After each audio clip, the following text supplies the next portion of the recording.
जिंदाबाद जीएसपी जिंदाबाद जीएसपी जिंदाबाद बीपीएफ जिंदाबाद बीपीएफ जिंदाबाद बीपीएफ जिंदाबाद বাক্সাৰ মুছলপুৰত গণসুৰক্ষা পাৰ্টিৰ প্ৰথম বাৰ্ষিক কেন্দ্ৰীয় অধিৱেশন BPF আৰু গণসুৰক্ষা পাৰ্টিৰ মিত্ৰতা হোৱাৰ ইংগিত পোৱাৰ পিছতে বাক্সাত গণসুৰক্ষা পাৰ্টিয়ে আয়োজন কৰে প্ৰথমখন কেন্দ্ৰীয় অধিৱেশন।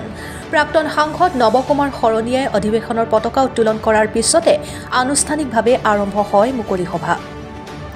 মুকলি সভাত BPF আৰু গণসুৰক্ষা পাৰ্টিৰ প্ৰায় 5 সহস্ৰাধিক নেতা কৰ্মীয়ে অংশগ্ৰহণ কৰে। আজিৰ এই বিশাল অধিৱেশনৰ পৰা দুয়োটা মিত্ৰদলে আৰম্ভ কৰিছে নিৰ্বাচনী ৰণদংকা। BTC নিৰ্বাচনত মিত্ৰদলে 30খন আসন লাভ কৰি BTC গঠন কৰিব বুলি শংকাৰ দিয়ে নৱকুমাৰ শৰণীয়াই। BTC চৰকাৰ যদি BPFৰ লগত মিলি গঠন কৰিব নোৱাৰে তেন্তে নৱকুমাৰ শৰণীয়াই ৰাজনৈতিক জীৱন ত্যাগ কৰিব বুলি মন্তব্য কৰে উক্ত সভাত। আগন্তুক BTC নিৰ্বাচনৰ পিছত BPFৰ মুৰব্বী সাগ্ৰামা মহিলাৰী BTC প্ৰধান হ'ব বুলি মন্তব্য কৰে নৱকুমাৰ শৰণীয়াই। আজিৰ এই সভাত বহিৰাজ্যৰ গণসুৰক্ষা পাৰ্টিৰ কেইবাগৰাকীও নেতা উপস্থিত থাকে। ইফালে আজিৰ সভাত BPFৰ মুৰব্বী সাগ্ৰামা মহিলাৰী উপস্থিত থাকিব নোৱাৰিলে যদিও তেওঁৰ হৈ BPFৰ কেন্দ্ৰীয় সম্পাদক দীপজ্যোতি চহৰীয়া উপস্থিত থাকে। তেওঁ কয় যে BPFৰ সৈতে গণসুৰক্ষা পাৰ্টিৰ মিত্ৰতাৰ কথা প্ৰাৰম্ভিক পৰ্যায়ত বহুখিনি আগবাঢ়ি আছে যদিও সেয়া এতিয়ালৈকে চূড়ান্ত হোৱা নাই। BPFৰ প্ৰতিনিধিগৰাকীয়ে আৰু কয় যে আমাৰ দুয়োটা দলৰ মিত্ৰতা হ'লে BTCৰ পৰা প্ৰমোদ বড়োৰ শাসনৰ গাদী উফৰি যাব। লগতে এই মিত্ৰতাই বিজেপিকো যথেষ্ট পৰিমাণে শংকিত কৰি তুলিছে। Bureau report Arunodoi Assam.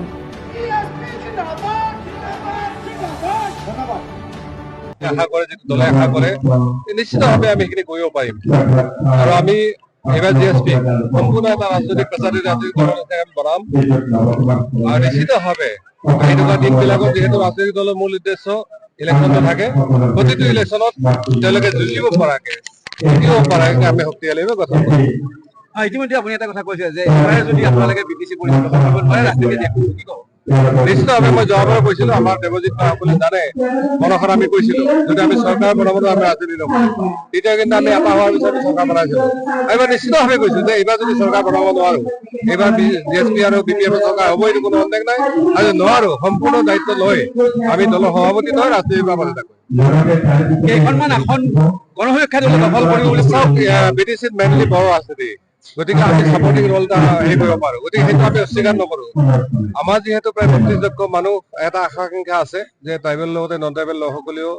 ভূমি সমস্যাৰ পৰা সম্পত্তি অধিকাৰৰ পৰা চাকৰি বাকৰিৰ পৰা সেইখিনি সকলোৱে বিচাৰে সেই স্বাৰ্থত আমি এটলিষ্ট চৰকাৰখনত মানে মোটামুটি 30% যাতে পাৰ্ট আমাৰ এটা থাকে সেই হিচাপত আমি EMGM বনাৰ কাৰণে আমি ৰেডি হৈ আছো। মানে 12খনৰ পৰা 15খন আসন আপোনালোকে দখল কৰিব আৰু নিশ্চিতভাৱে আমি 12ৰ পৰা 15ৰ ভিতৰত হয়তো আমি ডিমাণ্ড কৰিম তাৰ ভিতৰত আমি 7টা বা 9টালৈকে আমি কেণ্ডিডেট জিকাৰ কাৰণে আমাক ইমান বাৰত বন্ধটো নালাগে। মেইন দলটো BPF থাকিব তাৰ সহযোগী হিচাপে ল'ব পৰাকে আমি আচলতে সমষ্টিত ল'ম আৰু জিকাম। একাংশ অবৰো জনগণে আপোনাৰ পৰা মিত্ৰতা সহজভাৱে মানি ল'ব পাৰে কিবা সুবিধা হ'ব পাৰে নেকি? অবৰো নহয় বড়োসকলৰো কিছুমানে মানি নলয় গতিকে এইটো থাকিবই ৰাজনীতিত অলপ এনেকুৱা ধৰণৰ থাকে আৰু আমি দেখিছো যে অবৰৰ নামত অবৰ সংগঠনৰ নামত বহুত এনেকুৱা ধৰণৰ কিবা কিবি বক্তব্য কৰে। মই আশা কৰো যে অবৰৰ সংগঠন বুলি ক'লে বা নন ট্ৰাইবেল সংগঠন বুলি ক'লে আমাৰ বিশেষকৈ জাতীয় সংগঠন বহুত কেইটা আছে অকল অবৰ শিক্ষা সমিতিয়ে নহয় আমি সকলোকে আজি সকলোকে আমন্ত্ৰণ জনাই কিছুমানে আহিছেও শুভেচ্ছা বা দিহাপৰামৰ্শ দিয়াৰ কাৰণে পৰৱৰ্তী দিনত আমি তেওঁলোকৰ লগতো কথা পাতিম আৰু যদি তেওঁলোকে আমাক আশ্বাস দিয়ে যে নহয় আমি কি কয় আন্দোলন বা সংগ্ৰামৰ পথেৰে আমি কৰিব পাৰিম তেতিয়াহ'লে আমি নিশ্চিতভাৱে এইবিলাক কৰাৰ কোনো প্ৰয়োজন নাই আৰু যদি নোৱাৰে তেতিয়াহ'লে আমিও তেওঁলোকক আহ্বান জনাম তেওঁলোকেও আমাৰ লগত চামিল হওক কাৰণ এই ৰাইজে কোনো বিভাজন নিবিচাৰে আমি সকলোকে বিচাৰো যে সেইকাৰণে কৈছো যে আমি সভাপতি হোৱাৰ পিছত হয়তো বেলেগৰ ক্ষেত্ৰত ডিমত থাকিল নৱসেনাৰ ক্ষেত্ৰত নিশ্চয় ডিমত নাথাকে আমি সকলোকে পাতিম বহিম কথা পাতিম আৰু বড়ো ভাইসকলকো আমি কৈছো যে বড়ো ৰাজনীতি বিধি চলিব কোনো সন্দেহ নাই কিন্তু 32 লক্ষ অনা যিসকল ট্ৰাইবেল লোক আছে তেওঁলোকৰ সমস্যা কিন্তু সমাধানৰ নৈতিক দায়িত্ব আমাৰ আছে। মই এই কথাটো নকওঁ কিন্তু হাগ্ৰামা মহিলাই এইবাৰ চিফ হ'ব ইয়াত কোনো সন্দেহ নাই আৰু যদি হাগ্ৰামা মহিলাই ঠিকমতে কাম কৰে তেওঁ মৃত্যু নোহোৱা পৰ্যন্ত তেওঁ মানে BTC চিফ হৈ থাকে। ভূমিকৰ্তাৰ যিটো বিষয় সেই ইছ্যু সম্পৰ্কত কেনেকুৱা ধৰণে আজি সিদ্ধান্ত আমি আজি ৰাজ্য সভাতো মানে কম যে আমাৰ BPF আৰু জিএছপি চৰকাৰ হ'লে প্ৰথম কেবিনেট কমচে কম আমাৰ A block B block C block য'ত কোনো মানে ভেজাল নাই সেইখিনি মাটি পতা গৈছে প্ৰথম কেবিনেটে হৈ যাব আৰু বাকীখিনি আমি মানে দায়িত্ব লৈ কেনে ইতিমধ্যে BPF কৈছে আমি দায়িত্ব লৈ এইখিনি সমস্যা আলোচনা কৰি সমাধান কৰিম। কি ক'ব মানে আজি শুভেচ্ছা জ্ঞাপন কৰিছোঁ সকলোকে তেওঁলোকৰ বিপি প্ৰাৰ্থীসকলৰ আৰু CM-ৰ পৰা ex-CM-ৰ পৰা আৰম্ভ কৰি তেওঁলোকৰ যিমানখিনি সদস্য আছে ৰাইজ আছে সকলোকে শুভেচ্ছা জ্ঞাপন কৰিছোঁ লগতে মই দিহিৰাবাসীৰ লগতে অল BTR-ৰ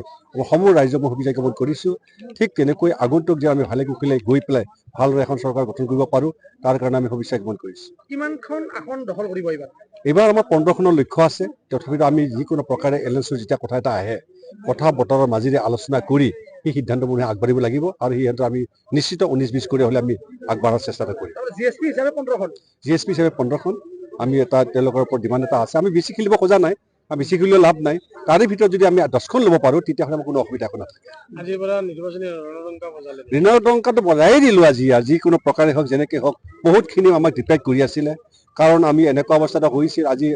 এই যে আমাৰ অভাৰ কণ্ডিশ্যন আপুনি বছৰ পৰত আমি পাৰ্মিশ্যন পাম বুলি 100% আশা এটা আছিল কিন্তু পাৰ্মিশ্যন পোৱাটা সবখিনি ওলাইছিলে ওলোৱাৰ পাছতো আমাৰ কি হৈছে যে প্ৰশাসনিক বা কিবা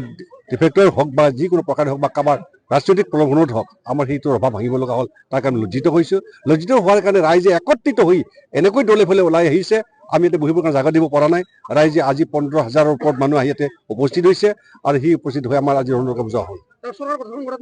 100% চৰকাৰ গঠন হ'ব তাত চিন্তা কৰিব লগা নাই আগবাঢ়িব পাৰিম আগবাঢ়িব আৰু আমি একত্ৰিত হৈ যেন সকলোৱে মিলিজুলি আগবাঢ়িব পাৰিম বিজেপি আৰু ইউপিৰ কোনো প্ৰত্যাহ্বান নহয় আপোনালোকৰ আমি কাকো এইবিলাক ক'ব নাযাওঁ সকলো ৰাজনৈতিক দলবিলাক নিজা নিজা দল আছে তেওঁলোকে কিমানখিনি শক্তি প্ৰদৰ্শন কৰিব পাৰে তেওঁলোকৰ ওপৰত ডিপেণ্ডেণ্ট বিজেপিয়ে হওক বা ইউপিপিলে হওক তেওঁলোকৰ নিজৰ ওপৰত নিৰ্ভৰ কিন্তু আমাৰতো আমি জানো যে জিএছপিৰ লগতে আমাৰ বিপক্ষৰ যিদিনা আজি কথা বতৰা চলি আছে সেই মৰ্মে আমি নিশ্চিতভাৱে চৰকাৰ গঠন কৰা হ'ব বুলি মই আশা এটা কৰিছোঁ তেওঁলোকৰ এজন ছেক্ৰেটাৰী এজন আহিছে তেখেতৰ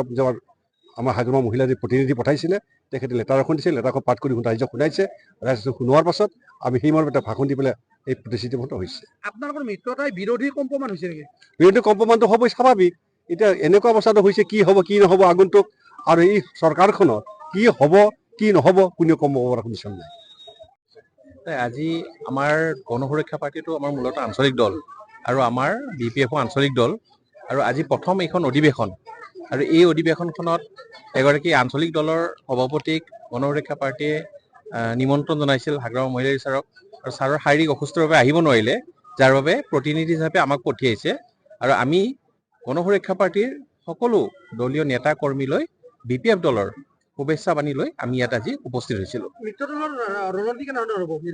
এতিয়াতো এইটো বহুত হেৰি আছে প্ৰাৰম্ভিক পৰ্যায়তে আছে আৰু আপোনালোকে গোটেইখিনি গম পায়ে আছে যে গণসুৰক্ষা পাৰ্টিৰ সভাপতি নৱকুমাৰ শৰণীয়া ডাঙৰীয়াই মুকলি আহ্বান জনাইছে আৰু আমাৰ BPF দলেও সঁহাৰি আগবঢ়াইছে আৰু ইতিমধ্যে ক'ব নোৱাৰি কিন্তু একলানি আলোচনা হৈ গৈছে আৰু আমি আশাবাদী যে খুব ভাল এটা হেৰি ওলাব ৰিজাল্ট ওলাব এতিয়া আমি ক'ব পৰা অৱস্থাত নাই খুব সোনকালে জনাম আপোনালোক হয় আলোচনা চলিছে জনাম আপোনালোক অলপ সময় অপেক্ষা কৰক আমি আপোনালোক জনাম এইটো খুব পজিটিভ সঁহাৰি ভাল সঁহাৰি আগবঢ়াইছে যাৰ বাবে তেখেতে আহিব নোৱাৰিলে যদি আমাক পঠিয়াইছে প্ৰতিনিধি হিচাপে সেইখিনি আমালৈ হেৰি কৰিছে নিশ্চিতভাৱে UPPLৰ যিখিনি তেওঁলোকৰ মিছা প্ৰতিশ্ৰুতিৰে এখন চুক্তিৰ জৰিয়তে ৰাইজক যে আভুৱা ভৰাইলে আৰু এই 5 বছৰ তেওঁলোকে কেৱল মানুহক মাজত ঠগ প্ৰবঞ্চনাৰে লুণ্ঠন কৰিলে তাক এইবাৰ ৰাইজে যোগ্য প্ৰত্যুত্তৰ আগবঢ়াব